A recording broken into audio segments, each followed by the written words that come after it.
tezina kubeera ne kituyita bugumu okira ezinyumirwa nnyo ng'amazzi gaziyiikako especially akasana kabeera nga kayitirivu nnyo okira nga bugumu lingi zinyumirwa nnyo kati eno bagikama emirundi ebiri yes ku makya bajjemu 13 kasaaso bagenda kikama liita 12 ebaketi ya liita 12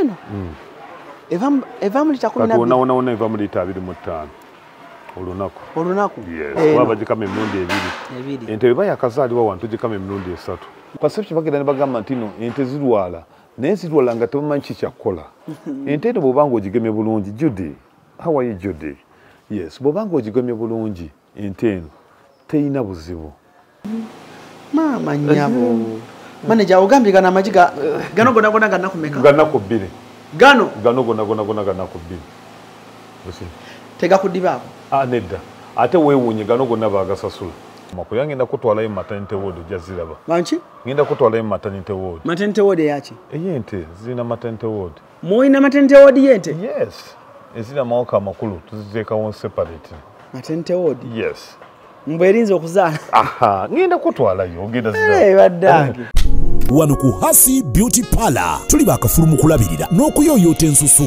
tukola facial ne tukupepeta ka face ne kawawera nga aka baby tusiba n'okukola enviiri mu buli musono songa mu kukola pedicure ne manicure tuwekansa tusala enviiri mu buli musono ate bwe kituuka mu kukola makeup tetumanyiyo mulala tuli muyenga ku Tank Hill Road okulira na Italian supermarket mu basement essimu tuli ku noti 72 682 953 teweerabira saluni egenda okujjayo bulungi bwo n'ekitiibwa kyo ye Hasi Beauty Parlor a world of beauty.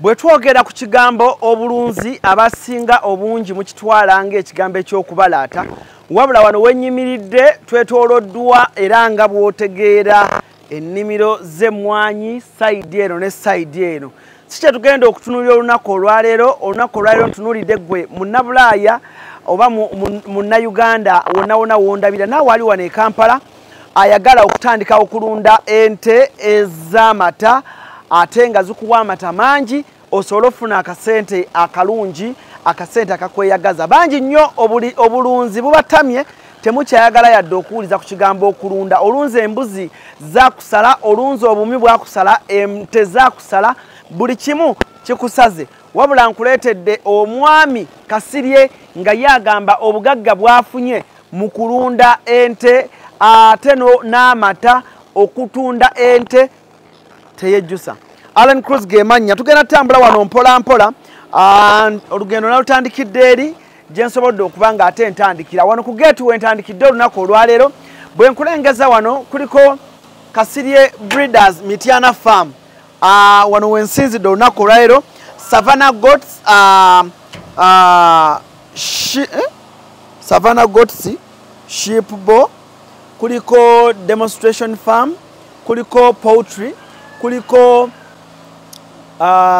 Pedigree Dairy Cows nange ebisinga bannange nakatandiko biwulya n'ennamba y'essimu kitegeeza nti muno mwe muli kye tuzze okulaba olunaku olwaleero security eba gguluggulu olunaku olwaleero omulamwa gwange guli nti lwaki nkutandikiza bweru njagadde ggwe ali eyo yeegomba okutandika okulunda nkulage faamu bagitandika batya faamu gwe yakulemerawa biki by'otaakola bulungi okitegedde bwe nkulengezaako sayidi eno omusajja yakola ekikomera Jose leeta omusajja mbalage ekikomera omusajja yakola ekikomera kikino paka eri kyonna kya 99 okirabye bulungi nnyo kati najja era n'akizimba okudda eri kyonna kya kitegeeza ettaka lye lyonna yalinyweza bulungi wano wetulaga abeeno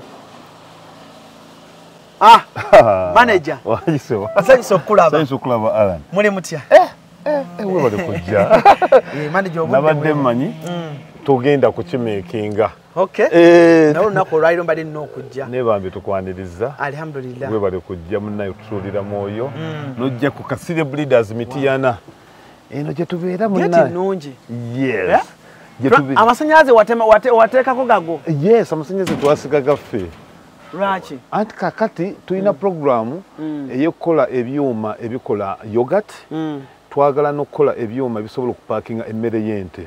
Ebiseera ebisinga tufunye issue nti bakirani bagenda ne batugulako ente kubanga ffe tuli ba breeders tutunda n'ente z'amata nayagala tumuweereko emmere ente zigenda okuliirako kumala myezi 3. Katwala ebyuma tugenda okuleeta okuva e China nga bipaakinga bulungi emmere omuntu ng'asobola ogitereka okumala ebbanga ddene. Semberako wano bantu njagala nnyo ne balaba kyovula tusisa amasannyalaze ago tusobola okulaba tusobola obbikola obulungi n'okukola value addition ku mata kubanga tugapaakinga bulungi tube nga tusobola okulaba manager wano soko nnyonnyole ebigambo bino nyinza okuba mbisomedde abantu bubi bino bye tukola muno munda. Yes, bino tukola tulinamu tetuyita Savannah goats and sheep Dopa Chief. It is also a demonstration farm. Tusomesa abantu ensonga z'okulunda n'okulima kubwerere si kubwerere basasula emitwalo 5 ne tubasomesa olunaku lulamba kuyitamu ne tubasomesa tukikola bweti n'engeri gy'osobola okulondamu ente eyo n'esobola okuwa amata n'endiisa yaayo.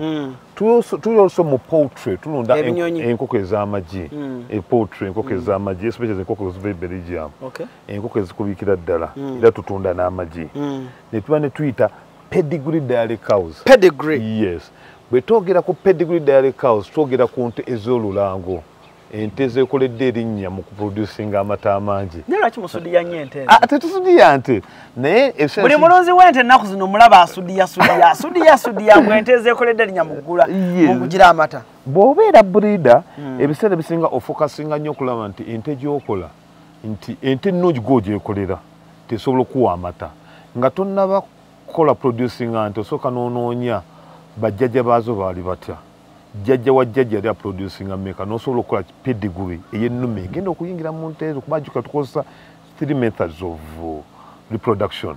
Either tukozesa artificial insemination oluusi tukozesa embryo transfer waliwo ne method endala ey'okozesa ball. Kati eno manager nga tugenda yingira mu ndaawo naye zino ze musudiya ne mugamba pedigree dairy cows zikola liters meka eyi ente genda okuba paka ku liters 36. What? 36. Ente emu kitegeeza ayikuwa ekidomola kimu ekya lita 2 n'obutundutundu ekya lita 2 n'ekitundu ky'ekidomola kya lita 2 then noyogatako 36 kidomola ekya lita 2 ne lita 10 bulungi kitegeeza ogenda gyekama emirundi 3. Ng'eyente ekikuwa mulundi gumu ku makya oba ekikuwa mirundi 2? No, ogikama emirundi 3. Awamu ze liters 36. Yes, ku makya ogenda gikama ekwe liters 13. Then ku ssaawa 8 ogikame ekwe liters 12. N'essaawa emu ey'ekiro ekwe liters 11. Mweziri muno? Mweziri ngenda zikulaga. Mweziri muno? Yes. Tuyingire munda. Amin. Kubanga nze okwogerera eno ebweru wa gate nga tulinganga ate abatai kati muyingire manager njagala tuba tuyingire eno tunnyonnyole bulungi kati eno ye faamu etudde ku eka bweziti njagala omulabi wange omulungi ayige ekintu kino era kyongerwa ate okumunyumira bas kati gwe Jose omunigo gwa kwala 360 gyetwogera so wano tuyingidde era faamu yaffe bwetyo bw'oba oyingira mu faamu waliwo kye tuyita biosecurity kitegeeza gwe gy'obadde otambudde n'obuwuka tulina okubutta ng'oyingira faamu yaffe obutta ng'otambula ng'oyita wano ezo oyita kuyita ku mazzi oba wano mu live wano tuli ku bugazi kimanager wano tuli ku bugazi bwa acres 30 wano yes tuli ku bugazi bwa eka 30. Wow. Ekyalo tuli Mityana mu Tamu Trading Center. Eno gye bakuzaala? Tebazaala eno bazaala Kayonga Bugerere. Eno nasiimayo Busiimi. Nasiimayo Busiimi nenzija nenkola ki? Yes. Eno waliyo ki? Kati wano tuli mu store, eno waliwo store yaffe.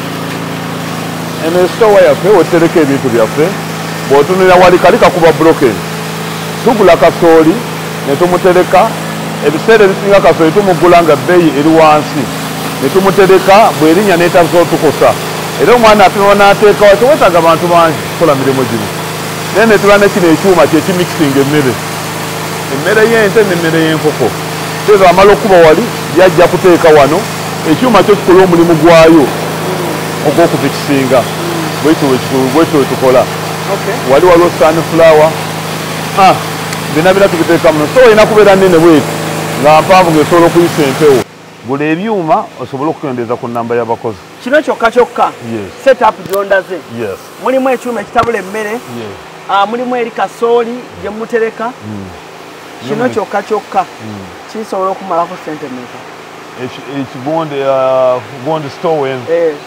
stowen endabika yonna inaina ng'omaze gizimba esobola okumalako miliyoni bw'ogattako tugaye miliyoni nga 4 nga n'ebyuma byonna nanga bobigaseemu singa ntandika faamu yange nga sigirina of course tolina kutandika na kino ebiseera ebisinga kitera okugamba abantu direct farming is a process direct farming wakyebeera process si buli kimu togenda kikola omulundi gumu otandika mpola mpola noba nga okyetaaga kasooka otuka ku leve eyo ng'ogenda okyongera naffe tetwatandika nakyo era ndowooza olaba kipya sitowa gye twasooka okubeera yali ya bibaati naye olwasooka tugaa tugenda kwetaaga eryaki ya bulooka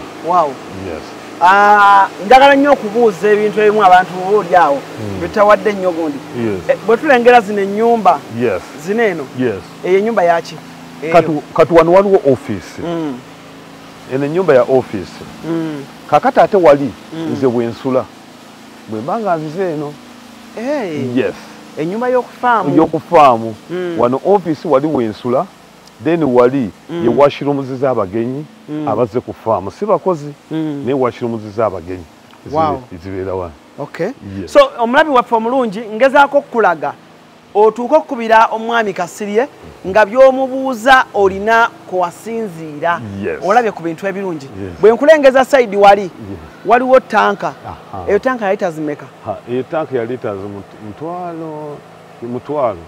mutwalo yokayoke emala okusavinga tulina tankers nyingi era ojja ziraba nga tutambula yesavinga kiyumba kimu ekyente eno esavinga ekyumba kimu ekyente so tukyeyongera ne programu yaffe tuli mu bannaffe abakasirye breeders gye tusinzidde okuba nga ate tukuweereza olunaku olwaleero manager muno mulimu ki eno sitowa y'amagi ebamala okulonda amagi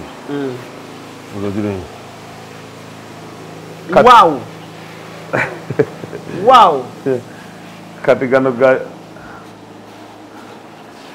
Jose Komao. Komao jagwa mu maji g'omusajja. Gano gannaku bbiri. Era omulimu okusinga okubeera wano ogw'amaanyi gwa kulonda amagi zino enkoko zibiikira ddala. Manager lindako naawe. Era ensobi ekolebwa nga tebakedde kulonda amagi. Laba size y'eggi. Mama nyabo. Manager ogambye gana amagi gano gonna gannaku mmeka? Gannaku bbiri. Gano gonna gannaku bbiri. Tegakudibaako? Nedda. Ate weewuunye gano gonna baagasasula.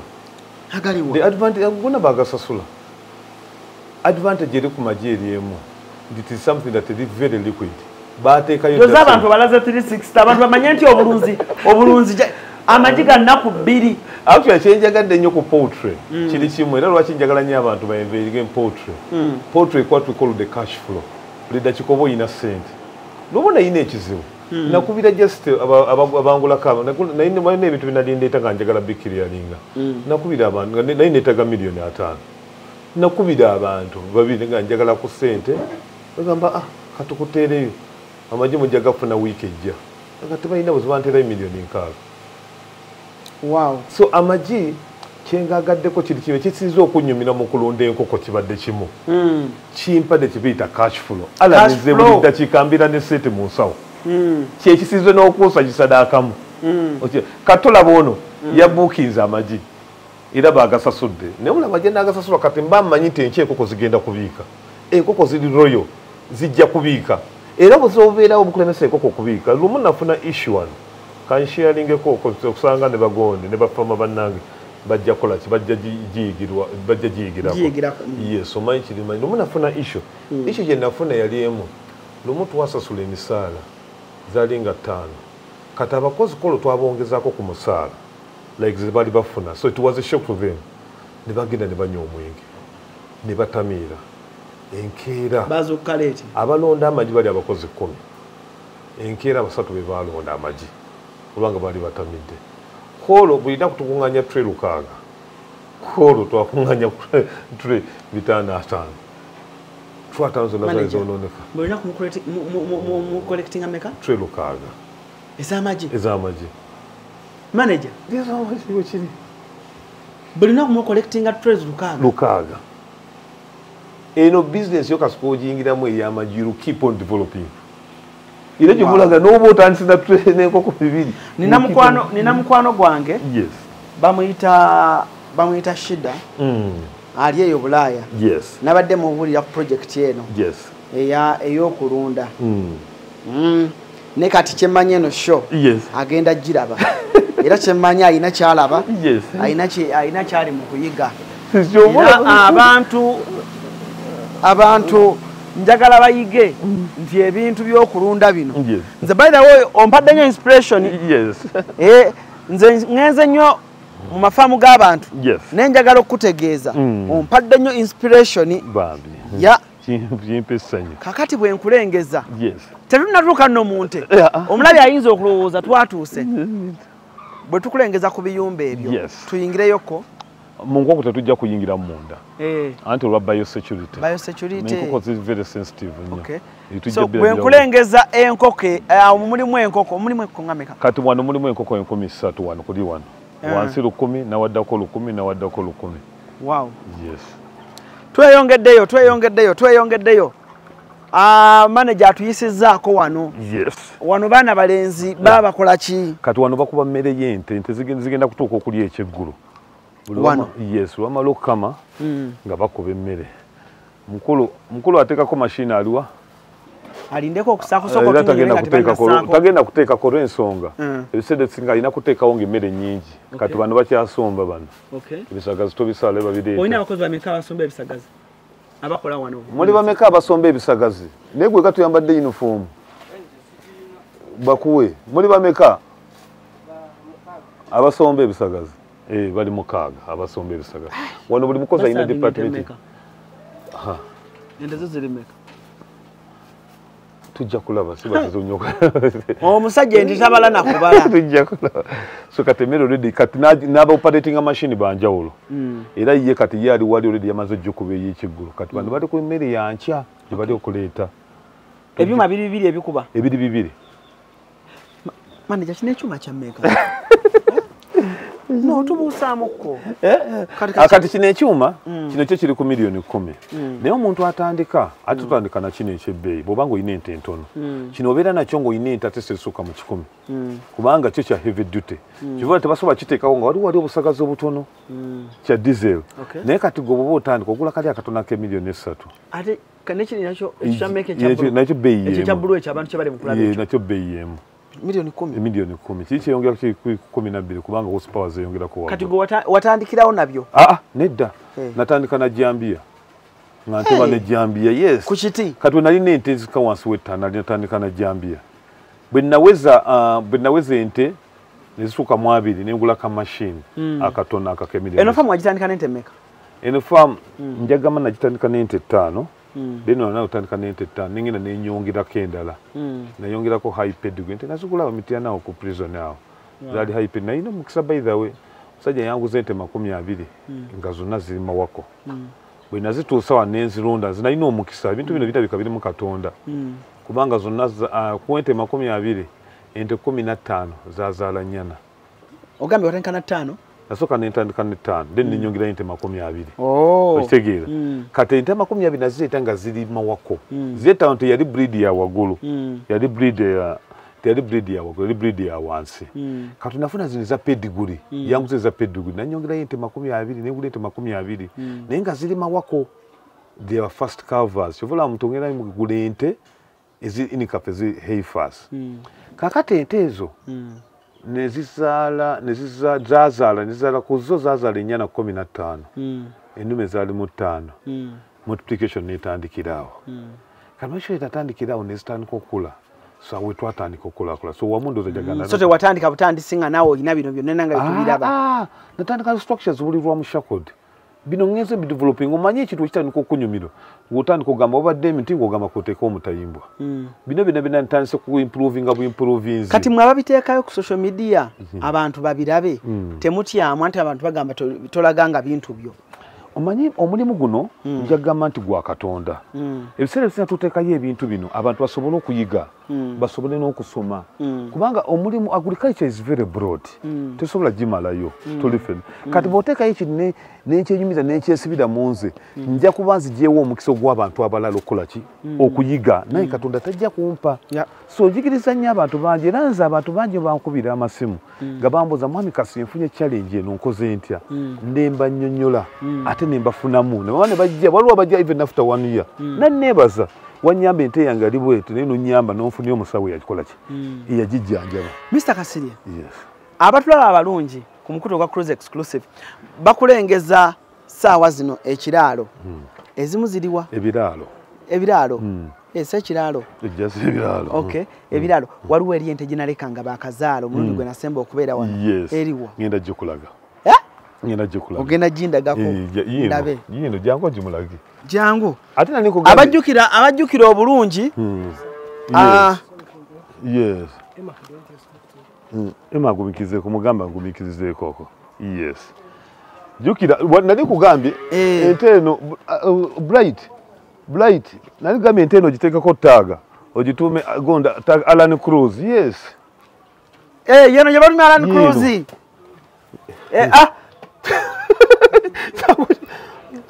wamba yeno yeno gye bazaalanga n'akajja mama nyabo atenda buzibu era nagikweka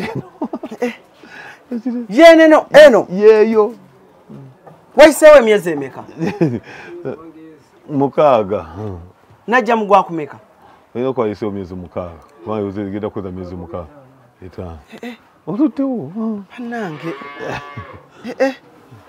gwe Alan Cruz situka naawe ajuka amazzi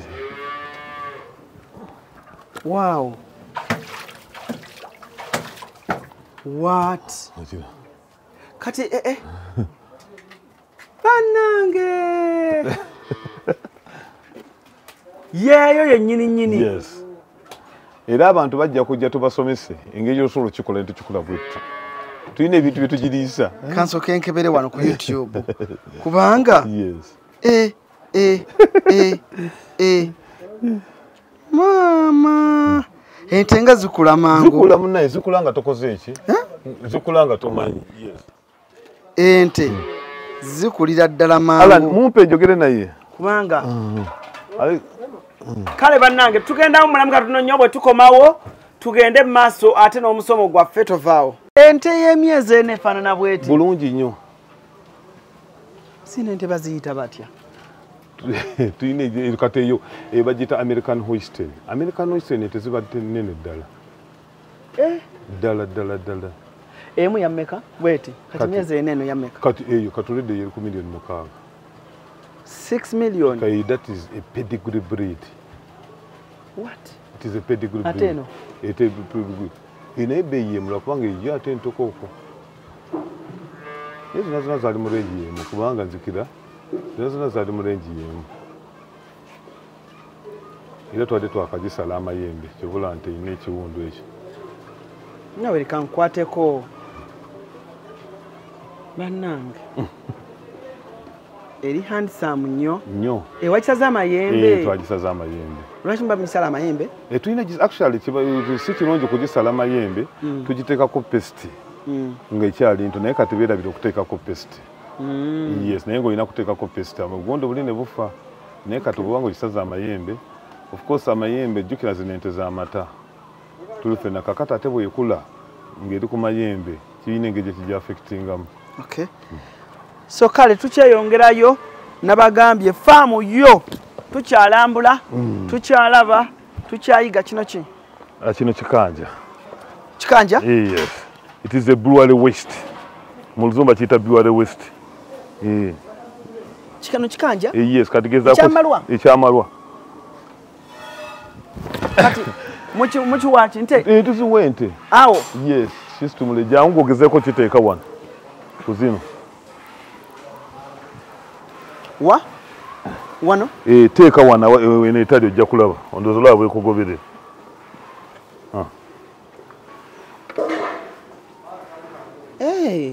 Kati ekikanja kiyamba ki? Ekikanja kiyamba okwongera ku bungi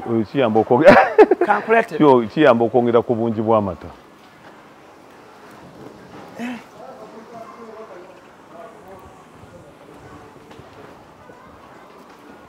Owen, ono mukwate munyambe ko mukwate mugambe. Akuli I'm ndi busy. Wow. Mani jakati kine ekikanja mukijjawa. Olabi ente eyo. Esaazi neri gwako. Neri mukulya. Naye ate tugikama. Neri mukulya. Yes. Naye tugikama. Kati zozizaala abaana bameka? Amwana omwomu.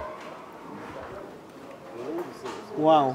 Kati bino ebikanja mugenda gye banywera amalwa. Aha, obukubbe Nairobi Uganda Breweries. Nze mali mugenda gye banywera amalwa. Tujja ku Uganda Breweries. Mujja ku Uganda Breweries. Yes. Wow. I love this. Kati zozo nazo ziri wano in section gye tulimu. In section gye tulimu ya ante zetukama bali zikama. Zino zona bazikama. Zino zona bazikama. Njagadde nnyo muno we zinywera amazzi. Yes. Muyonjo. Yes, kakati olaba kano. These are automatic drinkers. Amazzi genywa gegaddeko. Ali ku jeno. Wow. Manager laba enente. Yes. Enente ya bbanga ki? Eruwa. Eno. Nja kugamba ya myezi 25. Bange badde yakazaala omulundi gwayo ogusooka. Eno Yes. Wow. Zonna zino ntento. Zakazaala omulundi gwazo ogusooka.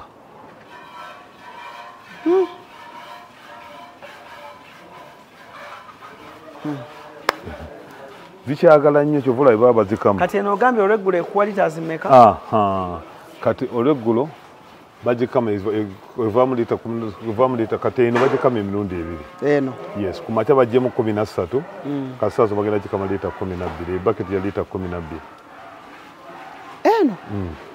Eva mu lita 12. Kati wona eva mu lita 25. Olunaku. Yes, waba bagikama emirundi 2. Ente bwe yakazaalibwa wano tugikama emirundi 3. Egyo emyezi 3 egisooka. Kyovola esobola okuva mu lita 3.6. Waliwo ziri nnene nnyo gye zaali wano. Ogenda kuziraba gwe tofaayo. Tukyatambula. Tuzaawulamu intersection. Ogambe zino za bbanga ki? Zino zonna bazikama. Kati kyejagala otegeere Alan kiri kimu. Ente bwe baba bagikama ebiseera ebisinga nga bagikama amata. Teba na beef mungi. Okitegeera kiŋŋamba. Kubanga amaanyi gonna egateeka mu production of milk. Point yangu gifuna. Ate wano webanga ezaala ebira ne beef mungi. Kyovola nti nabalunda ente z'ennyama. Waliwo ekintu kye batera okukola. Babalunda ente z'ennyama. Bo bagamba nti buli nte buli lunaku eyongerako kilo emu. Ate ffe wano emmere gyera erina kubanga eyongerako mata. Jjukira omaze ogikama ku makya. Kalina okulya emmere egenda okuzaawo amata. Bwe kitabo kiri. So this is a factory, this is a machine. Eri mu production kadira sawa za kyeriko eri mu manufacturing of the milk. Otuko jikamanga amata gayo mwegali. Kati eno size eno ojenguza meka? Eruwa. Eno singamba njagadde enente. Singoba yagadde. Kati bwe singoba yagadde enente eno. Kati eno zibira ku milioni 12. Meka? 12. Manager. Kikyoguza muno 12. This is a machine. Kyemba nguziza. Ente milioni 12. Bulungi nnyo. Ente milioni 12. Yes.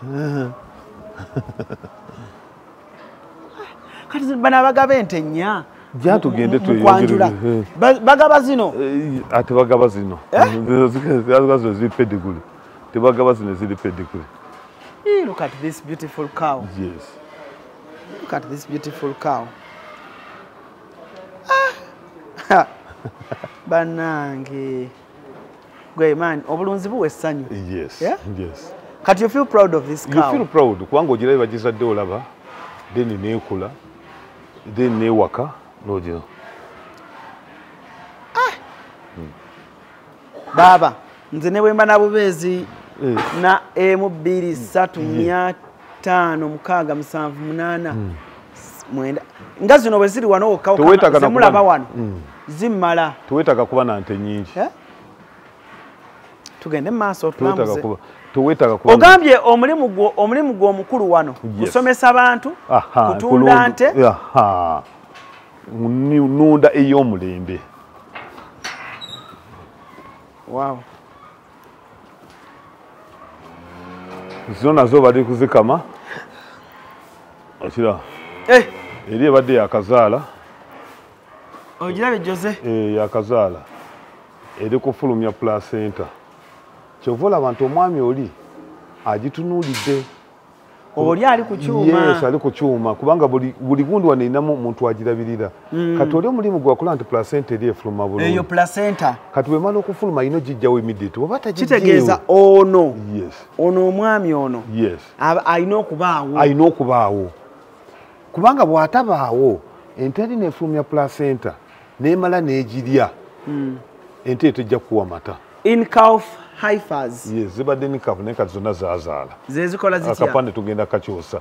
In calf heifers ebeera nte nga nnyana ate ng'eriggwako. Naye kati zo zonna zizadde akapande tugenda kajjawo. Akapande akugenda kajjawo. Kitegeeza zino ente ento? Nto. Ekira gwe mulu neerezo ey'esindike. Gwe mulundi gwayo. Ogusooka? Yes. Gwe mulundi gwayo ogusooka. Izo zonna zibadde zaakazaala. Wow. Yes. Yazadde eggulo. Yazadde wali wobadde ogidde wongambidde nti ntuusi. Kati mu records zo mu mwezi oreceiving obutebumeka obuto. Engeri gye tukola kye tuyita synchronization. Kati engeri gye tukola synchronization ziseesinga zizaalirira ku mulundi gumu. Kati guno omwezi ine emyezi gyonna gya nte kuzaala. Kati sofa twakalisivinga obuto omwezi ogudde tulisivinga obuto 20. Ate ndaba zikyazaala. Esinga ezirimawo ku makulu. Ngenda kutwalayo mu maternity ward ojja ziraba. Manchi? Ngenda kutwalayo mu maternity ward. Maternity ward eyaki? Ey'ente zirina maternity ward. Mwina maternity ward y'ente? Yes. Ezira amawaka amakulu tuziteekawo separate. Maternity ward? Yes. Mbwerinza okuzaala? Ngenda kutwalayo ogenda ziraba. Baddange. Kati bano bavubuka bano baana bato. Bano bawezezza omwaka gumu. Okuggyako ono ali myezi 9. Yes. Naye ezisigadde 360. Bonna bakaweza buzese mwaka gumu. Era tubateekateeka tubasuubira nti mu January tugenda okubawakisa. January? Yes. Oba February. Kuba tuwakisa ente wano yowezezza emyezi at least 15. Kino ekinnyo kimala eno block y'omunnyo guno. Eno block nga bweri wano. Yes. Emala ente zino zonna. Block ezimala bulungi. Wow. Kati zino ziri zomeka? Zino. 1, 2, 3, 4, 5, 6, 7, 8, 9, 10, 11, 12, 13. Ne musajja. Oli mugagga. Muleke. Oli mugagga. Muleke. Tugende tudde. Mugamba kubire salimu. Tudde. Tudde. Okay. Kale. So abalayi baffe abalungi nyongero balaga ku farm ya Mwami Kasirye. Yes. Mwenzo gamba Mwami Kasirye yaliwa. Ye mwenye. Gwenyini gwendi naye. Yes.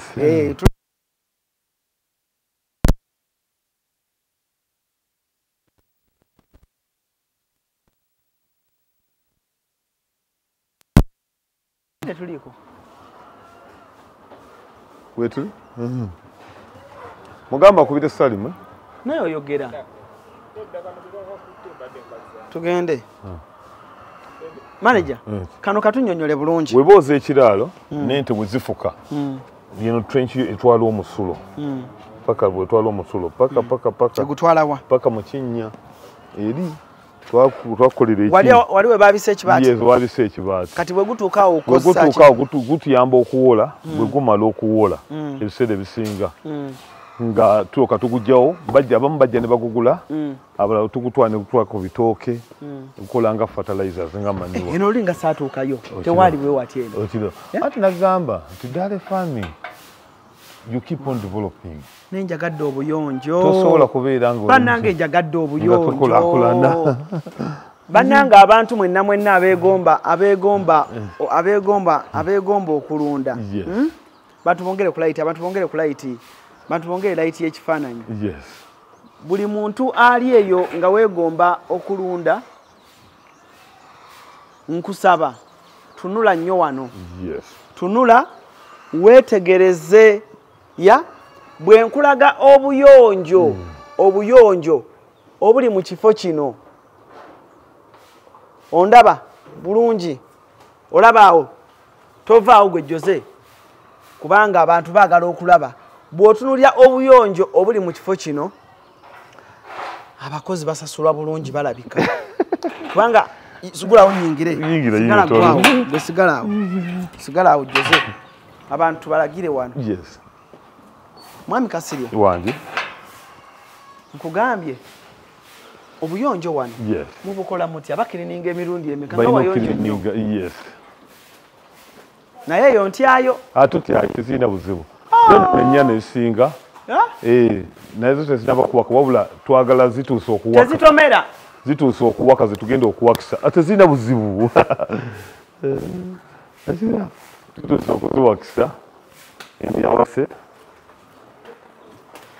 wow so bano bonna bavubuka naawe bakyali bato tebalina buzibu bannange eno ntuyaniddeyo kubanga kati ekiyonjo kirina okubeera kukulu bwe kiti jangu otusumulireko ali ku mazzi omukulu alabe ku mazzi nti ziri planika zinaaba nakooko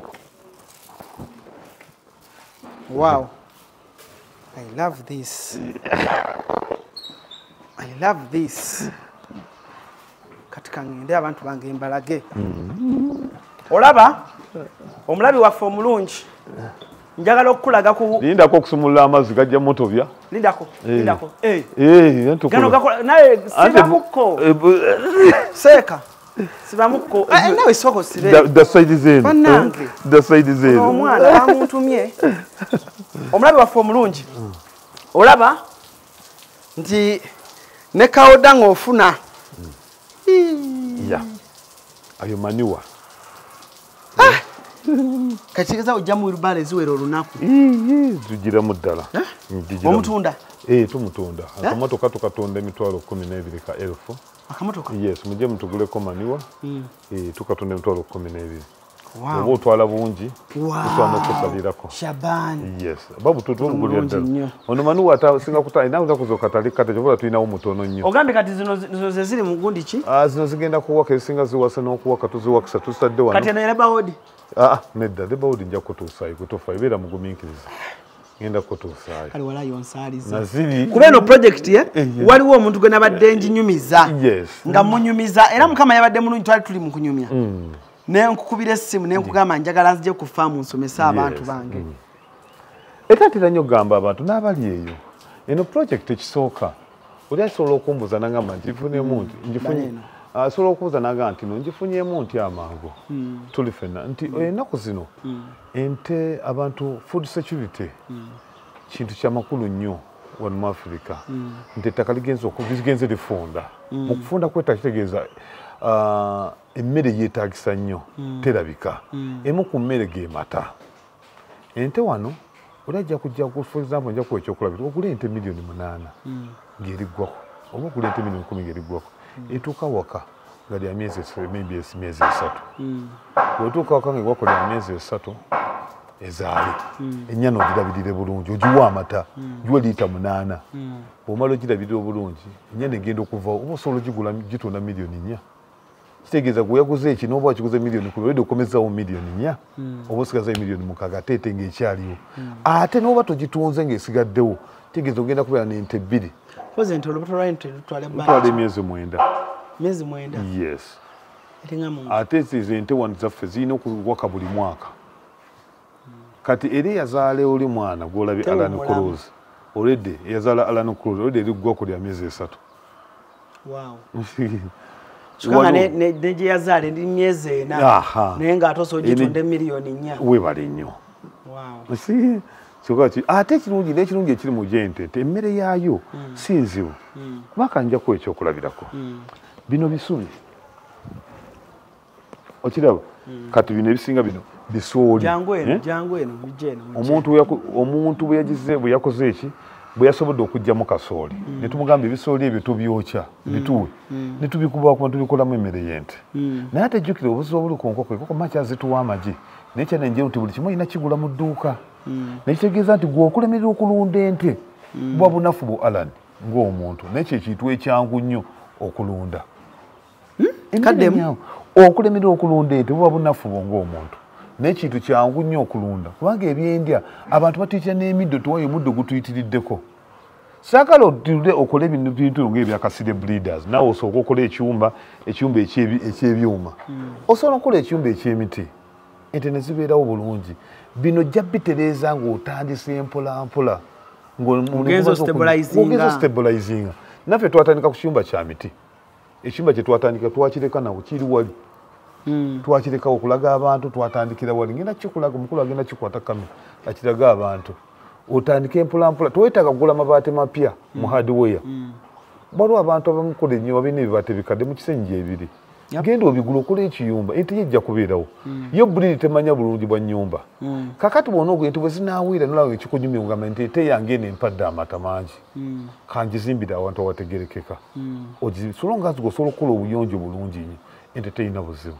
ekirala nomanya nti nemmere gyenjiwa nnyonjo mmere tegaze kubanga abamu obuzibu batera okukola bubeera bumu nti teyefiirayo ku mmere gyagenda giwa emmere neegaga nga gyali naye gukola ekintu nga kiri simaati tojja kufuna buzibu n'akamu so ekintu kino abantu njagala bakitwalemu nga bizinesi ddala buli omu asobola okufunamu kale okuli oli mukunnyonnyola naye omulabi wange omulungi bwe mulaga eri The Beauty abasajja abalunze ku nte kati kino kye bayita okulunda like ng'omuntu ali successful mu bulunzi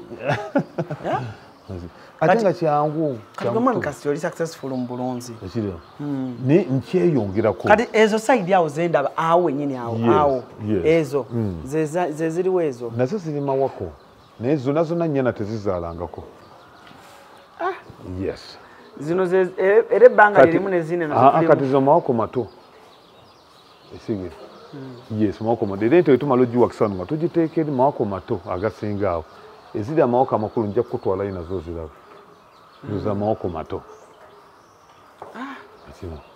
wow segeza zino tezinaba kuzaala naye nene gyendaba eyo tennaba kuzaala eyo naye tezaalangako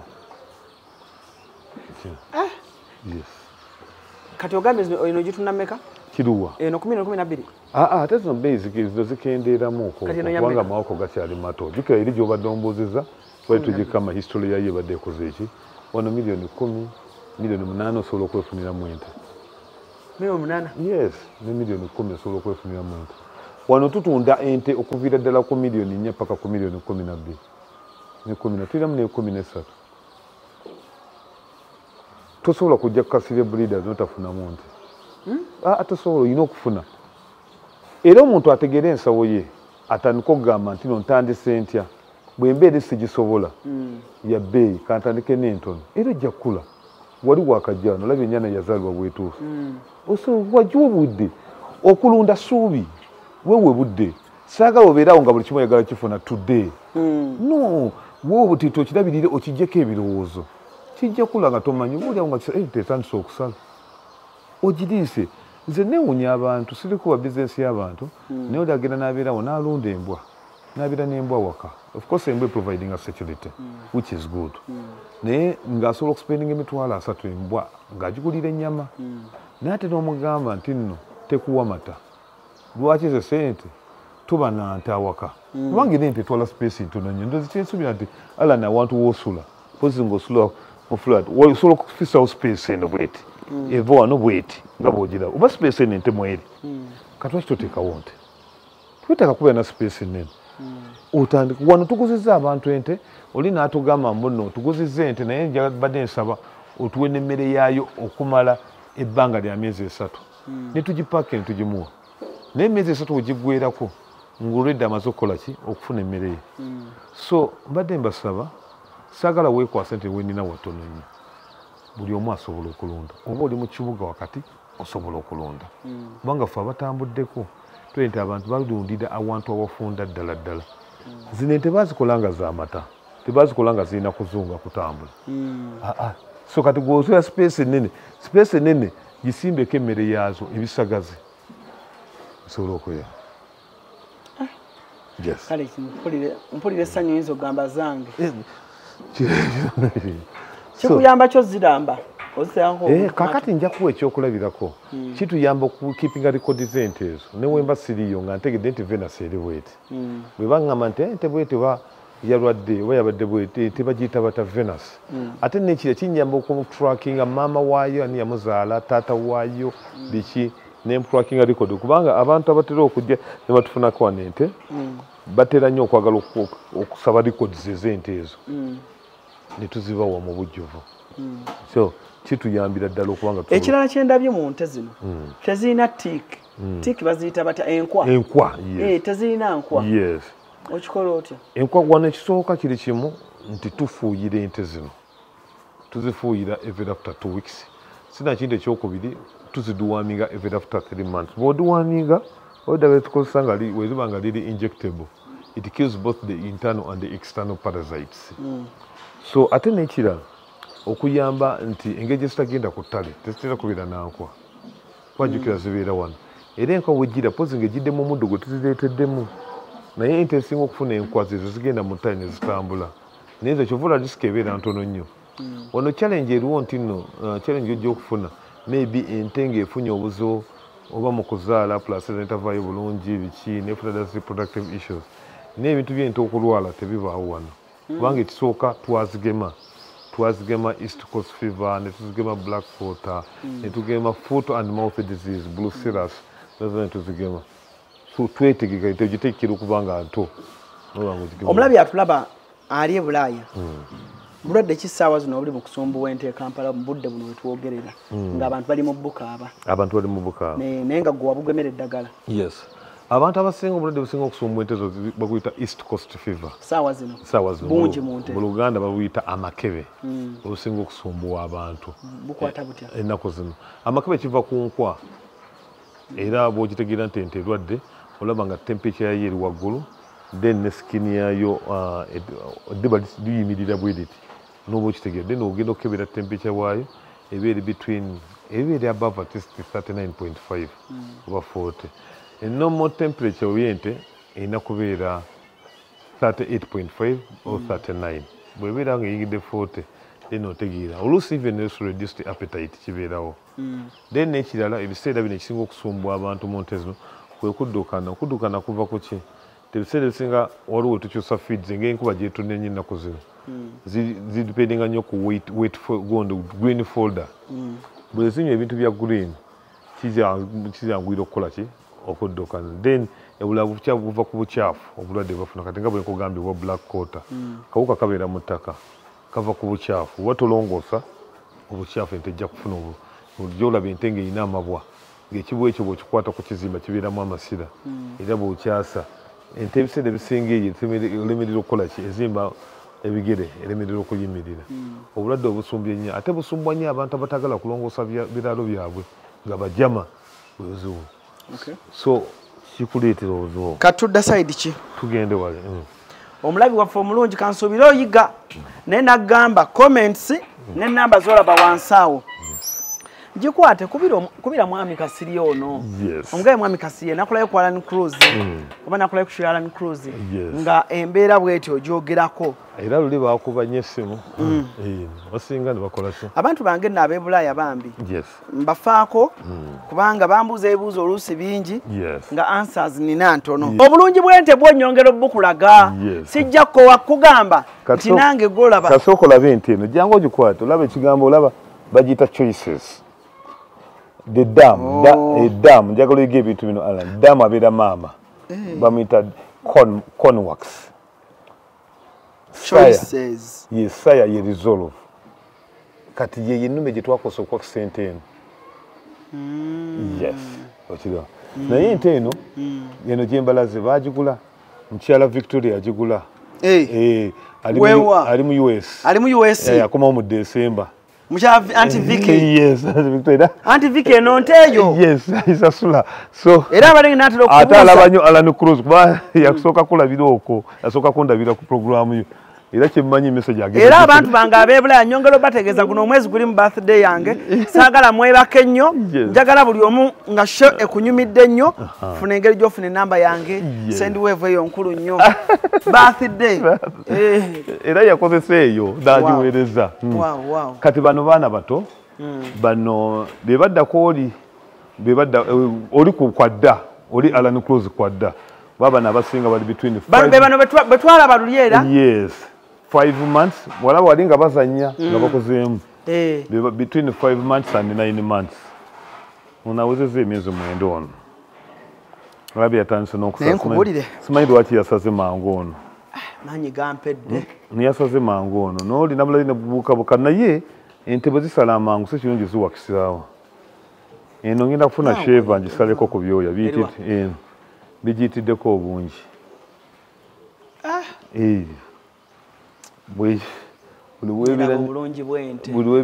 Kati soko mbulire mwami Kasiria. Yes. Soko mbulire. Yes. Gwowulira otyango oyina ebintu bino. No, omanyi ebiseera ebisinga kyenjagala okuwula ekiri kimu nti nange bwendi wano sagala kulima waliwo abansingako ogenda n'okyalya faamu z'abazungu especially Netherlands, Germany. Yes. Okay. N'olaba omuntu they motivate me. Era ngezaako nnyo okulaba nti ebintu bino nzijja n'embikola wano. Kyova olaba nze njagala nnyo abantu ne bajja ne banjigirako.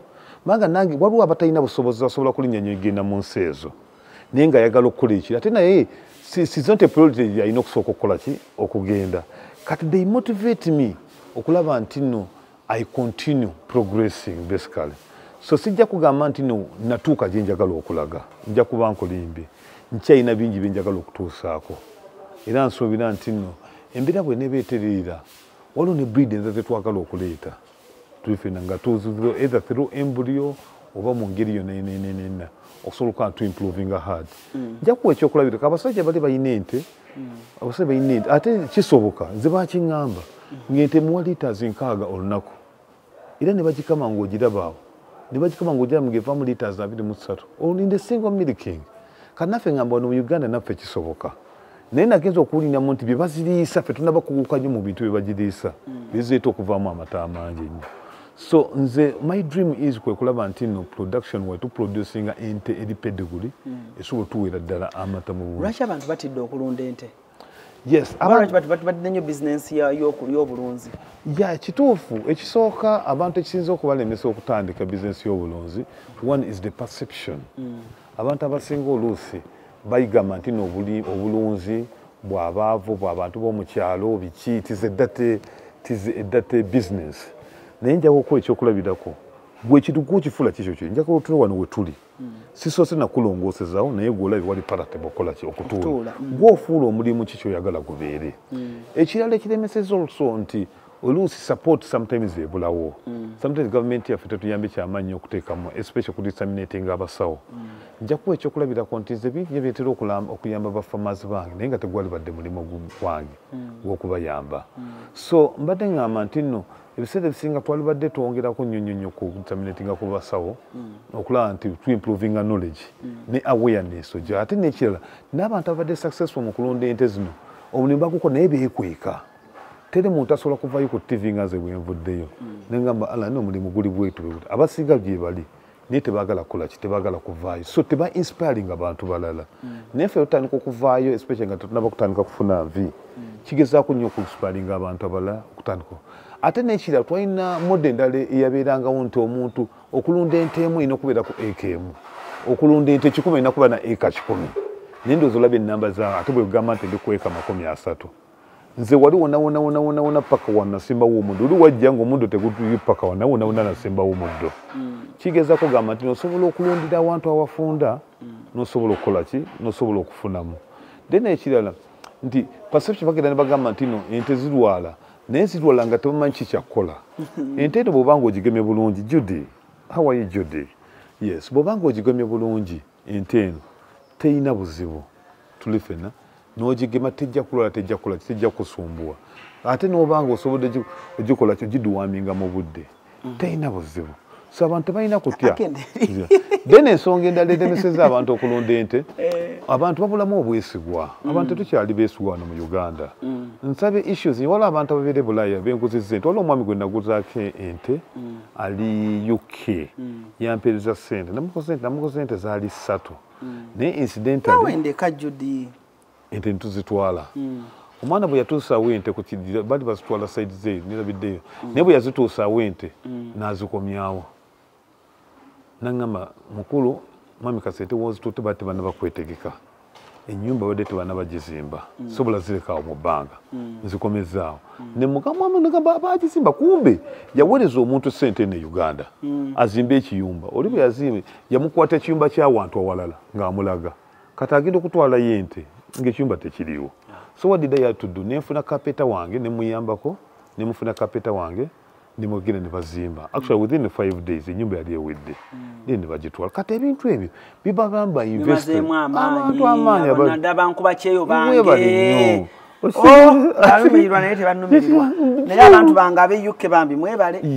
munumiriddwa naye America mukyabulamu ate nekyo abantu tebali bwesigwa nja kuwa ekyokulabira olaba omuntu wa UK ye kyayagala kiri kimu kye namala okulaba mu nte zino aba UK doza jagamba kinana ku kikumewo kye baagala multiplication of the herd kakati yajja kulekera ente ti Alan ndabirira ente yake ente ejja kuzaala kwe kuwa amata ajja kuleka otunda amata naye nti bwebanga ekuwa amata wanga oli ekuwa emmotoka girabirire bulungi kubanga ekuwa amata oli kyayagala kiri ki multiplication ezaale yakuwa ente emu ayagala tukokomo nga ziri ente 5 kyayagala jukira amata tagatwalako naye gwe n'amata oganywa amata naye toyagala girabirira bulungi obwana obikabikampu kafudde okitegeera kafudde akako kafudde so bwebuzibu okufuna ekyo bula bimazeemu abantu ebuuzo ekibuuzo kingi lwaki nti abantu tebaagala nnyo engaging into farming it is a very beautiful question so kitegeeza nti ku experience joyina abantu bawaana abamu si benkanya kimala tebalumirirwa abantu kimala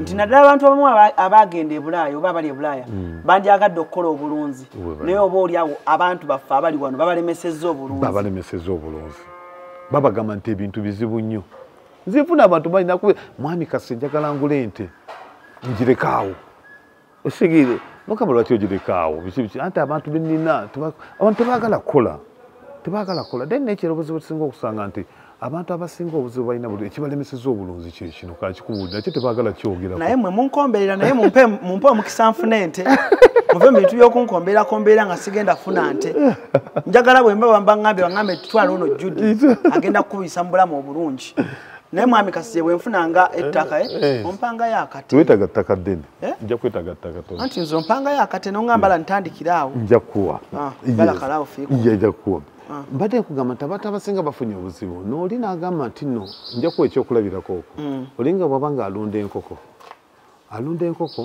nga zigenda kubiika within a space of 2 months oba 1 month then yeewola emmere ku dduuka bamala enkoko ezitandika okubiika tayagala kusasula yabamanyi nti biwedde tayagala kusasula biwedde omanyi sente zijuma nnyo naye n'atamanya naye sente zisasule nze essaawa zino bwe sijja kulimba ekinnyambe mu byonna bwesigwa Alan kankubuli saagala kunze ensiima abantu siwana bwe abantu banneesize sayina omuvubuka oli yagenda nanteerako seringi nti egenda aluwa tagiragyeko tamanyi bwefaanana namugamba yaggwako nze nga niwaddemba okulonda ente nagamba gintwalireyo nendowooza n'okulooza nti mufere ne tutwalayo ne tugipaakinga ne tutwalayo ente gimutwalira yali asabye yagwako lya myezi 4 namwe ya myezi 7 naye nga omuntu akwadde sente ezo takulabyeko ali Bulaaya nanyama ente neetuuka yali agitwalira maama we netuukayo bulungi nnyo nezandika WhatsApp naye abantu bameka wano babawadde sente babba sente z'abantu lwakuba tetwagala byogerako naye ebyo ebintu bitatwogerako byebiremesezza abantu obulunzi abantu tuddemu obwesigwa bannayuganda kati kankubuuze ankukasiri singa omuntu akwata ssente ze n'agamba nti nze nkubulira ab'ewaka bantama sirina gwe ŋŋenda giwa naye kangikulekerawo nze amatatwala naye bwezaala nze nga ntunda obwana okikola naddala abantu bange abali e Bulaaya bambi bwezaala ng'atunda obwana ng'atunda akaana ye neesigala wano oba simanyi kikola kitya ate nogundi eyo nnungi eyo okiresenga omuntu wasaaga naye ndaba kikola amakulu n'asasula ente ye n'agamba naye bwe nagiteeka ewaka bajja kunziba n'ente zintame ne kati Judy wange ono omulaba musigaze musasudde miliyoni zange 10 musigaze Judy ono bw'azaala omwana nze ntunde omwana naye gwe mukame n'amanya nti ye kyagenda okukola kiri kimu ate no idea nnungi mbadde sigirowoozangako naye ndaba idea nnungi ate it is a win-win situation n'amanya nti at least buli mwaka ntaddeyo miliyoni zange 10 mama Mikasire buli mwaka nja kutunda omwana gwe bazadde omwaka ogusooka kansooka enjireke omwaka waba asobodde omutunda miliyoni 3 manye nti buli mwaka mama Mikasire ajja kumpereza miliyoni zange 3 ate oli waali ate nze nfuna amata kankirowoozeeko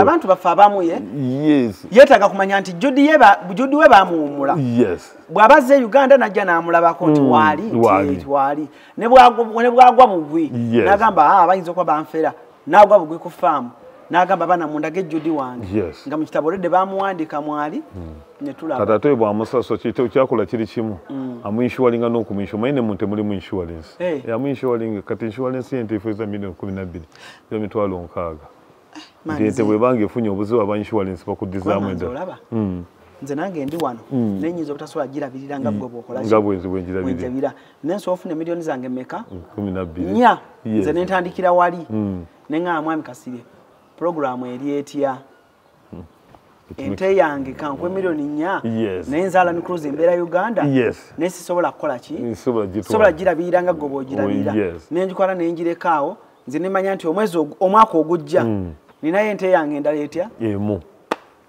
nga bweneetereza kikola amakulu so tuddawa tugende maternity ward tugenda maternity ward twabagambye abantu baffe aba maternity ward mubeereeko nnyo ente nene wateekayo pipa endala ozijjuza otya amazzi nkuba this is rain yes nkuba this is rain you should be able to harvest water at all because this is rain water okay kati wetawa rain water wetawa rain season tupampinga amazzi pump kati sawa zangeje musajja eno salekayo luli atwalekayo nalekayo atwalekayo salekayo eno matante wote watu wakajiza kino nacho nakireka tonna kimaliza naye kati man ate kuno like mbibaawo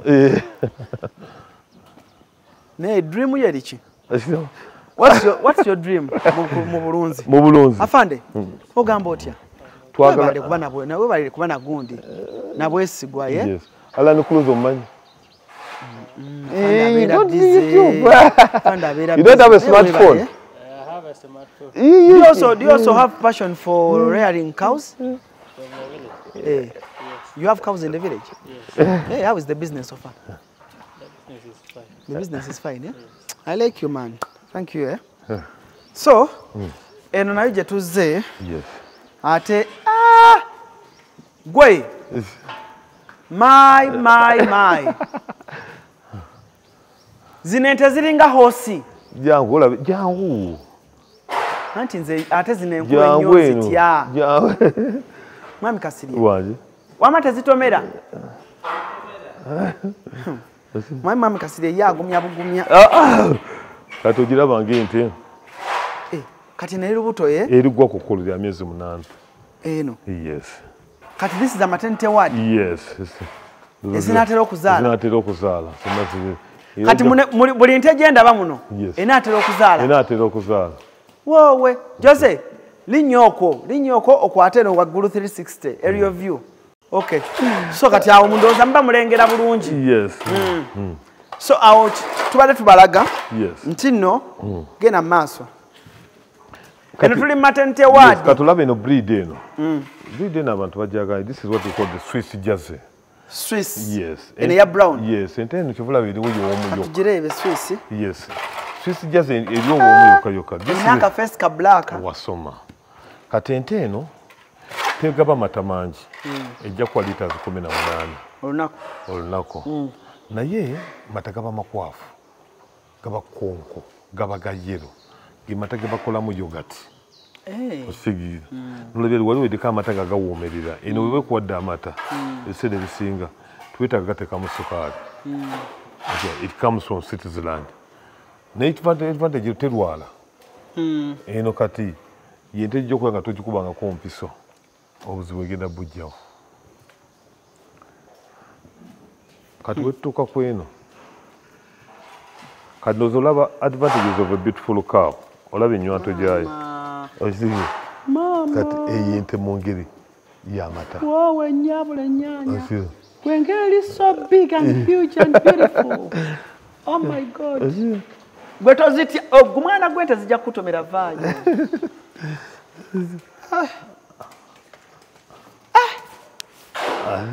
Ne gweno dream. Yes, then that is what. Nebo okimanyi oli mubiroto by'abantu. Tabi. Mwami Kasiri. Okimanyi oli mu dream y'abantu. Neyanziza nnyo. Kati eno faamu ye eri mu myaka emeka? Myaka 2. Myaka 2? Yes. Okimanyi eno faamu ewerako ente 10 mu by'okusaaga? Zizokka. Zizokka zisukkamu. Ki ekisinga okusombwa? Zisukkamu. Okunsumba kutya? Struggles zosinga ofuna. Oba zosinga osanga mu farm cattle rearing. Cattle rearing, the biggest challenge is the feeds. Yes, kibula nti nno tutuuka ekiseera ne tutunda ente kubanga zente tezijja kulekerawo okuzaala. Noyina okusobola okulaba nti nookola ki? Onoonya feeds. Kati wano nja kuwa ekyokulabirako nti twesanze nga tugula buli ploti wona muntu nawaba ku kyalo kuno atunda atono ku 10. Tujja gula tutekewo ekisagazi. That's how we have done. So that's the biggest challenge. Then the other challenge also ebeerawo sometimes ebeera ku management. Tulifuna olusa abakozi is also another challenge. Zente zote zagala kumanya ebyo. Zo zirina okukola ki? Zirina okulya. Then oluusi wensinga okusanga engeri ziri nti nno ente z'amata. Ate tubadde tukozesanga oluusi abakozi tebazikama bulungi. Bazikama ne bazirekamu amata. Kati bw'ogikama n'ogirekamu amata yagenda kulanga ebbeeta erinaba kugejja bulungi nnyo. N'alowooza nti koze ekitegegalina amata kumbe ng'ente erina amata. Kiki ekigenda okubeerawo zima ne zirwala amabeere. Omuzungu mu Uganda baliyita ebbani. Kati ebbani eryo lyaffectinga nnyo in terms of milk production. Jjukira ente ejja kumala wiiki nnamba ng'erwadde ebbeere nga togikama. Kati kiba kikuyingira mu nsawo ente erya naye nga amata tekola ki? Tegavawo. Those are the changes esinga okukola ki? Okusinga okufuna mu gundi muno. Of course okuggyako n'enkwa naye zo tuzifuuyira ne ziba ne oluusi obuzibu obusinga okufuna buli bumu tekitera kubeera common naye because tukozesa kye tuyita insemination oba embryo transfer. Oluusi abantu bafumanyi okuteekamu ente bagiteekamu ennyana nga nnene nnyo oluusi okuzaala neeremererwa. Ati mukugiyambamu ogipima? Anti kati olina okumanya zino bugundi ze tujja kubeera kuba tukola catalog. Omanya obunene bw'ente ng'ogijja kusinga mu nte? Omanya obunene bw'ente n'olaba nti ente negenda kubeera nnene. Kati oli kyakola ebiseera ebisinga ye ateekamu buteesi. Butaapu buno obukola ki?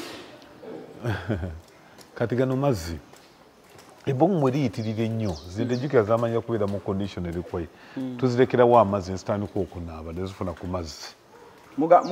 Tugasumulula ne zigukuulinga zinyumirwa nnyo zibanga eziri ku beach.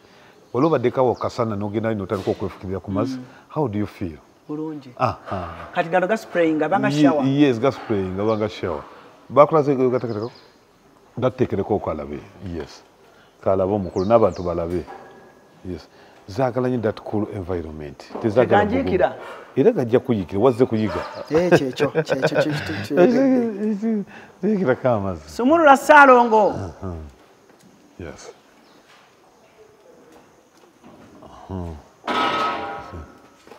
wakati manjagalo naye no faamu eri expensive ngagenda yika bwe gato nze kangalabire wano dozogala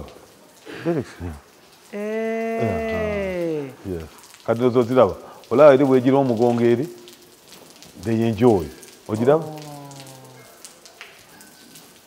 okiraba yes kati bino anti byembadde nkugamba olaba ezinyumirwa olaba Mr. Kasirye bino byembadde nkugamba ti omuntu asobola laba ente wano nga yeeyagala n'agituusa ewuwe ente nerandika okwejjusa lwaki bagireese wano kati agireese wano osinga ne bakulundirako kakati ndowooza okiraba zinyumirwa temperature ekuulinga bulungi nnyo nibanga eri okukenetabwana nabugu muddene nnyo jjukira ziri mawako makulu tezirina kubeera nekituyita bugumu okiraba ezinyumirwa nnyo ng'amazzi gaziyiikako especially akasana kabeera nga kayitirivu nnyo okiraba nga bugumu lingi zinyumirwa nnyo ndowoziraba wamma ne zikuwa ne kawodanga kale weebale nnyo webalire ddala biiru yaffe ogira tulaba olaba bwezikyusa omukira bulente bulaba nga ekyusa omukira ensanyufu thank you olaba basibye kati eri esibye omukira enyiivu waki mugasibye kati naye badde egenzeewo ate oli agasibye okira ogirengere tesobola kuvaawo gomanye emirembe egiri awo aweewulira obuwoomi ente etomera okusiza ku guudu jangu tunyolere wano kakati olebeseza abantu okuyiga omulimu gwonna kubamu kyetuyita occupational hazards yes kakati occupational hazards omulimu gwo kakati wendi wano kati olaba tulina breed eri kyembadde nkugamba bagiyita the iShare okira ebreed eyo ebiseera ebisinga eva Scotland it's a British cow okiraba naze nti ziba n'amata malungi bale bali badde bagamba nti nakyo kiyamba batagayiga beera makwafu era gakolera ddala naye wano otiddewo bulungi era wano olaba weziwumudde kati ziri kwenjoyinga 1 2 3 4 5 6 7 8 9 10 11 12 13 14 15 so bannanga abannengerera wano wenyimiridde sisobodde batuusa wali olw'ensonga mukyanneetaaga ku birthday naye ye manager nnyinizo aliyoke naye banaye nentomera gye ntwala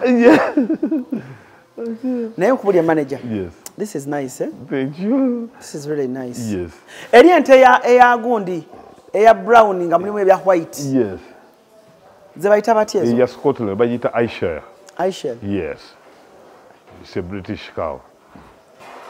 A Scottish cow? Yes. Wow. Okay. Wano tuveewo kati. Obudde bwebwo. Okuvano. Wano tolwawo nnyo. Kubanga azibeeramu amulabudde. Yes.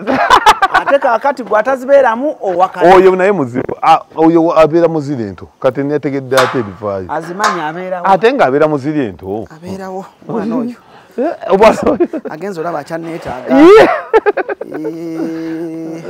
So bano bavubuka buno buto naye buno buto analongoosa wano wow. Isa analongoosa wano ekiralo kye nga kiddugala ndabamu obusa naye abantu tebaagala sasula balaalo gwokola otya no kyalibadde kyamakulu anti kyobuli kyenagambye nti nekisinga okulemesa abantu obulunzi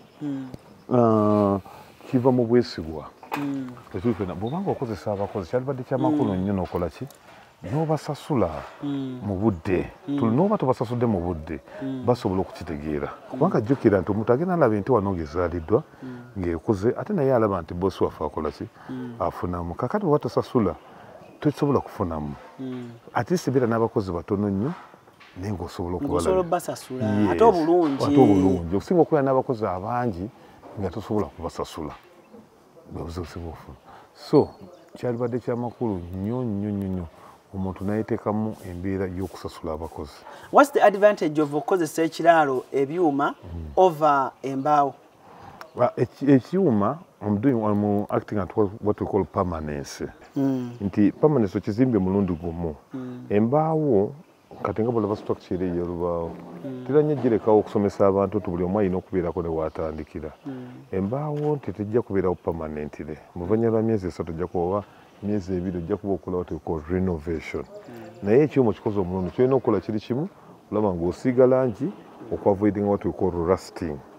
So ekyuma kiri far much better ate kiba kigumu jjuka ente zino z'amaanyi era kati nkyanoonya solution ku nkokoto kubanga n'enkokoto naye nyingiramu okwo wano bannaye tukola repairs every after 1 year.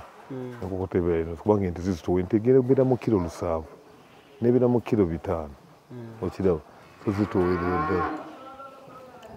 Yes. Eri waggulu waliyo ki?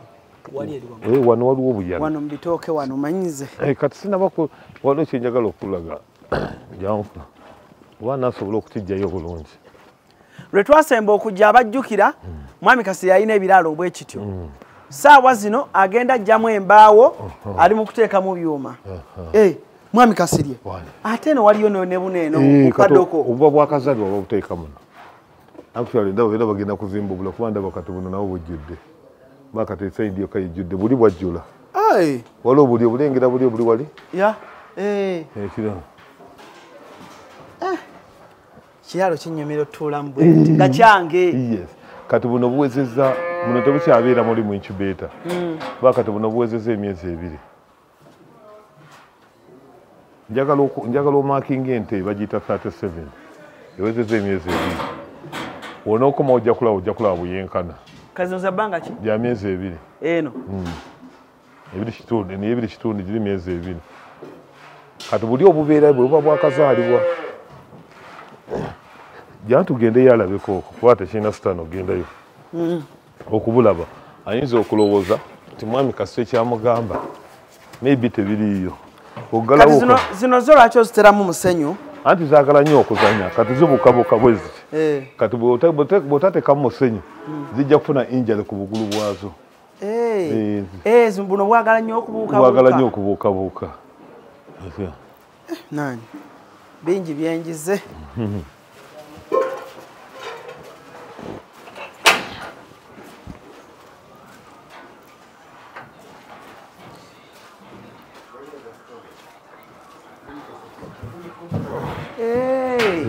Kati wakyusaamu. Kati ndowooza obulaba.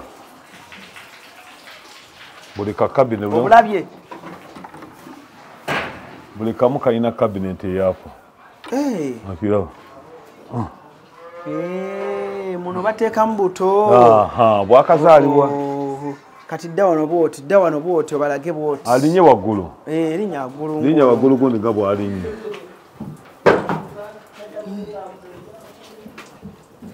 Okiraba. Obulengera. Buli mu kalina. Bweyagala. Kati buno babuweera muno amata Yes. Kiki naawe weekambuwaza kambuwaza naawe. Erize mata. Tolese mata. Leka tubana bajiwa. Leka tubana bajiwa. Yes. Yes, sawa. Naye kati Mwami Kasirye ngenda kubuuza ekibuuzo. Yes. So kati ojja kutegeera ate kujja kusanga zino nga zikoze ziri meka wano. Emu 2 3 ziri wano ziri 10. 6 7 10. Kaakati ojja kusanga zino nga zikoze ate obuuza ate zino zaavaawo. Omanyi gwe obuto bw'obuuza. Ate waliwo na ziri wali. Kati kitegeeza zino ente ezimu wafulumyamuko zize nasemba osangamu ezimu wazitunda. Kati kuba zino nze ndaba ntootomuko. Gwe bali nnyo. Yes. We keep on bw'obeera breeding. So kitegeeza plan yo yakugyamu mbaawo zonna kuteekamu byuma. Yes. ene ekyuma kya bbeeyi. Ekyuma kya bbeeyi. Kyobola omuntu atandika. Tuwani wadde mu magezi kola ki? Kutandika na kyuma. Okujjako nga bumaali waali. Osya. Naye bumaali bw'aba taliiwo ng'atandika butandisi. Bw'atandika butandisi oyinza okumulemesa. Osya. Kati ate zino eziri muno? Jangu era tukusuka kati.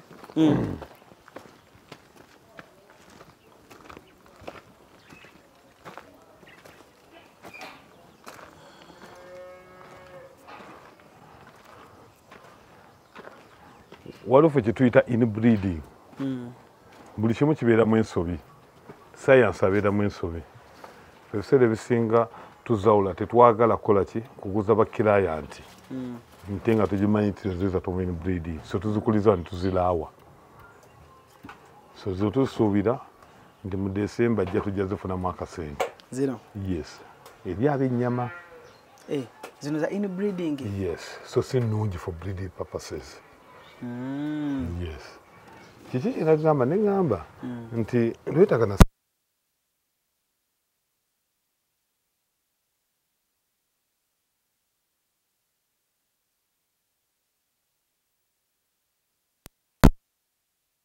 tandike ne wano. Semberayo eri njagala omuntu alabe structure gye bagamba ennyango. Yes, ennyango. Eno structure esobola okumalako tugambe oba ogimaze miliyoni n'emitwalo 2. Miliyoni emu? N'emitwalo 2. Eno yokka eno?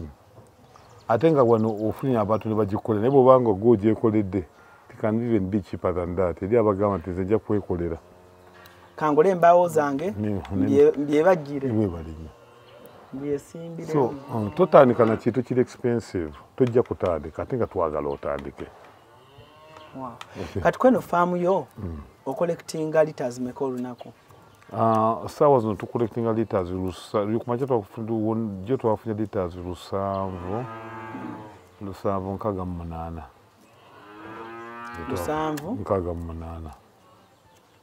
68. Era tubadde bakumakazonta akatale kuweekali akamata.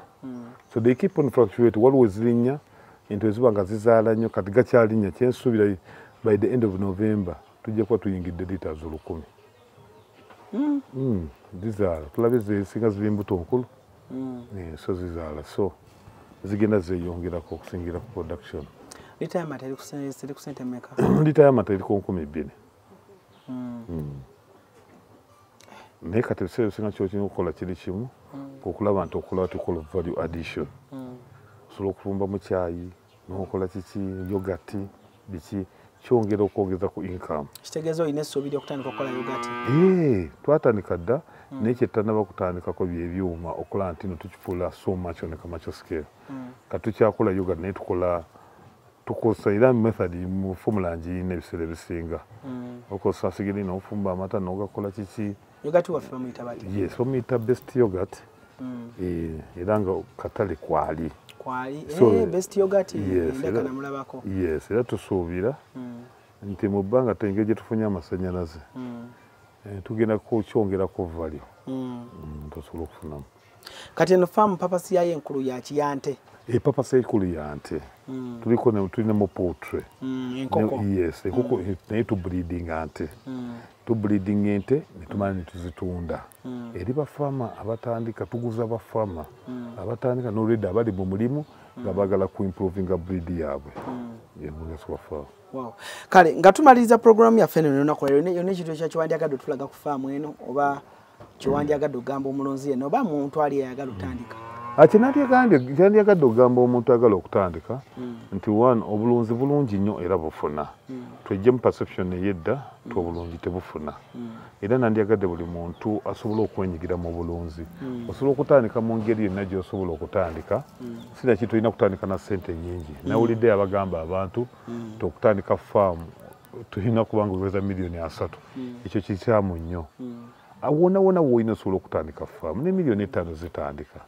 Osobola okujja kasire breeder noga sina nte za nte erigwa ku nkulu naye bampe ennya nange n'egirunde.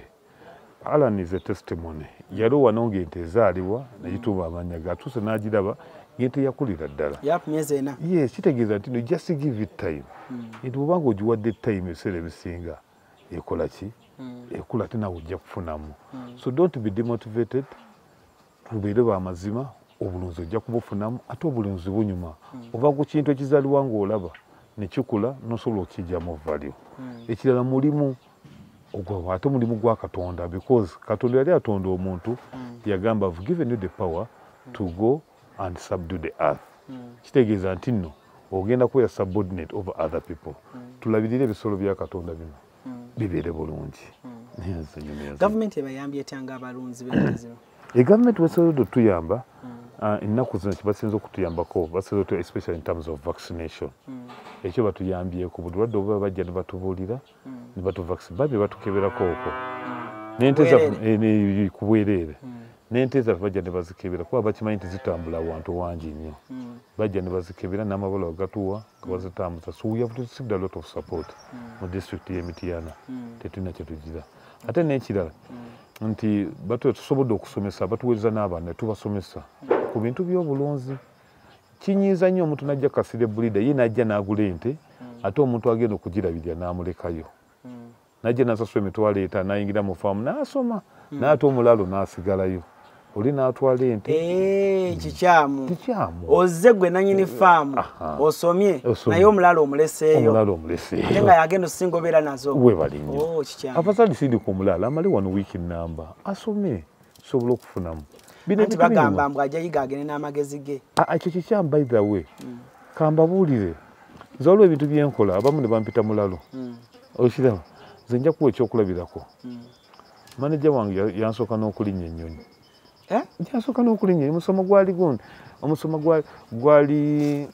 gwali South Africa era gwa bya bulunzi ne mutika agenda asoma bulungi okumala wiiki ennamba so kikyengezako kola adding a value ku bakozi b'olina so that reduce the turnover in your farm weesanga ebintu ebisinga osobola obikolera ku farm ojja kureducinga cost sente zwali spendize ku basawo za spendize ku bantu bw'obanga otrainiza abaana bo ojja kula the cost will become low ate n'ekirala jjukira naawe kenyini ojja kuba weewadde time okukola ebintu ebirala nze ngezaako nnyo training ebeerawo kagibe moleso manager abakozi bange mbasindikayo manager n'assistant ne bagenda ne bakola ki ne basoma so tugezeeko nnyo okulaba tu addinga value eri abakozi baffe etujja okufunamu amina kale ku Mukutu Cruise exclusive abantu balagiire bulungi Mityana side ki we tuli then tubawe n'ennamba z'essimu yes neyanziza nnyo mukulu Alan olw'okutukyalirako ne ttiimu yo mutambudde ttiimu nnene naye simanyi nti olina ttiimu nnene nali manyi nti no mutambula abantu babiri naye ku faamu ze n'abantu abawere 10 kitegeeza naawe omulimu gwo gukula nga bw'ogambye ogwange gukulaakulana naawe ogwo gukulaakulana ate kyenkyanyisizaako kiri kimu nti turnover abakozi tobakyusa kitegeeza nti naawe obasasula bulungi weewale nnyo weebalire ddala Kasirye Breeders Mityana esangibwa wano mu Ttamu Trading Center okyamira mu Ttamu Kasuko Vezikoti oddako Ttanda noddako mu Ttamu n'okyama waliwo n'ebipande kilomita emu okuva ku main road bamanyiwo bulungi kilomita emu okuva ku main road paka ku farm kyolina okukola kiri kimu osobola otugoberera naffe tulina gundi YouTube channel osobola otugoberera ne ku TikTok account yaffe gwe tusootekamu YouTube channel yamwe eriki eri Kasirye Breeders Mityana yes ne TikTok account yaffe bweri ne tweyongera okusoma nze nyumirwa nnyo okudisseminatinga information kubanga naturally ndabika nali nakubeera musomesa sagala kubeera na information nga ngiinanzika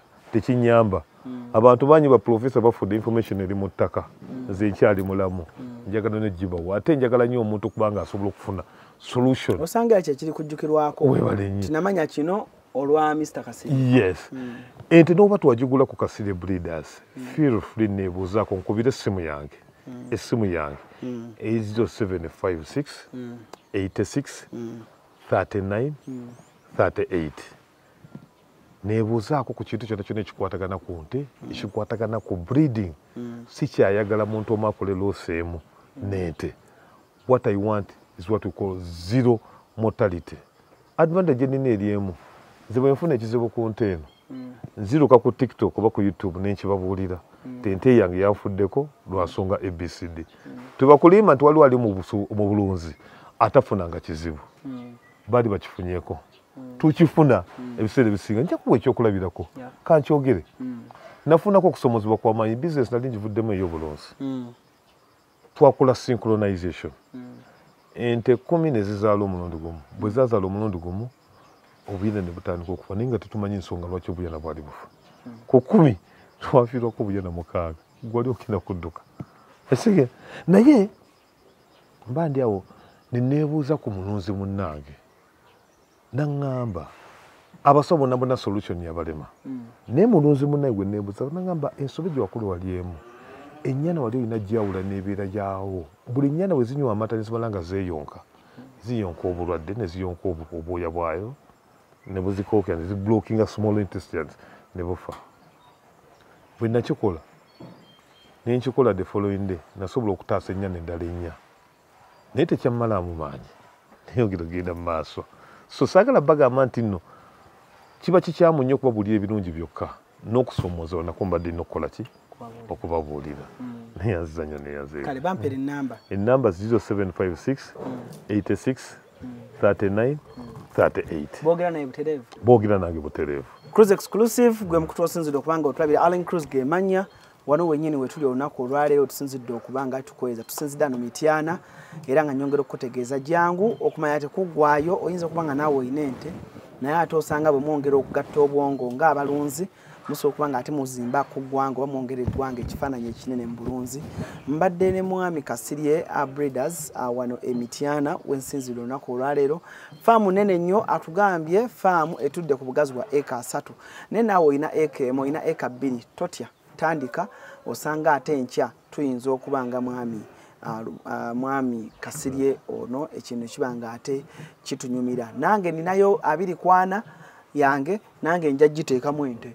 lazima awo njofunira amaanyi ageyongera kubanga ate bw'otandika n'akatono kyokuwa amaanyi oyiga okulaba kuba naye agambye atandika n'ente 5 okulaba nkati alina ente eziwera 2 ku faamu eno zendabyeko obutennyo obuddako obw'omwezi ezigenda ozaalibwa ayina ezigenda okujja okuzaalibwa ziwera 20 so it's a lot of money bwe bagamba nti akayana akamwezi ogumu okutunameka akamwezi ogumu tetukatunda kaba kagenda kumufaako tutandika ku nnyana evudde ku mabeere eva ku mabeere myezi 3 olwedde ebeera mu 2 kitundu so ekintu kiri awo sente oyinza okuba nga ozirina ozikolamu ebintu ebiralala owa buside chick naye ng'ate ezo miliyoni 2 osobola ozigiramu akayada n'otandikira awo saagala kusukkako wano olunaku olwaleero bannange ladies and gentlemen Allen Cruise gemanya musabe bulungi mweraba